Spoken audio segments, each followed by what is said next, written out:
শিক্ষা সম্পর্কিত বিষয়। ফলে শিক্ষামন্ত্রীর আসা তো উচিত। শিক্ষামন্ত্রী পলাতক, তাকে মমতা ব্যানার্জি এক দায়িত্ব দিয়েছে, তার নিজের কিছু করার ক্ষমতাও নাই, বলারও ক্ষমতা নাই। ওপর থেকে মমতা ব্যানার্জি তার শিক্ষিকা, সে যা বোর্ডে লিখে দেয় সেটাই সে পড়ে জানিয়ে দেয়। আবার নতুন করে আদেশ আসার আগে বোর্ডটা ডাস্টার দিয়ে মুছে দেয়, আবার দিদি কি বলছে সেটা আসবার পর সেটা আবার বলতে লেগে যায়।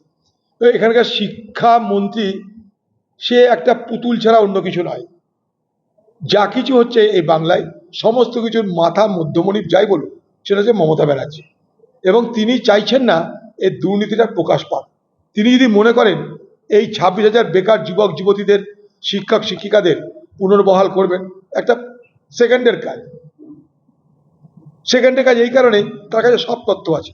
তিনি যখন এটা জেনেছেন যে কারা কলঙ্কিত, যারা অযোগ্য, তাহলে এটাও জানেন যে কারা যোগ্য। যদি একটা জানা যায় তাহলে আরেকটাও জানা যায়, অযোগ্য যদি জানা যায় তাহলে যোগ্য করা তারাও জানা যায়। তো সেই যোগ্য অযোগ্যের তালিকাটা তো রাজ্য সরকারের কাছে আছে।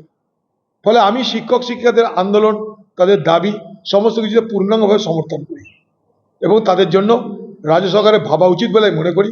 মুখ্যমন্ত্রী, তিনি রাজ্যের মুখ্যমন্ত্রী, তার তো এগিয়ে এসে তাদের পাশে দাঁড়ানো উচিত।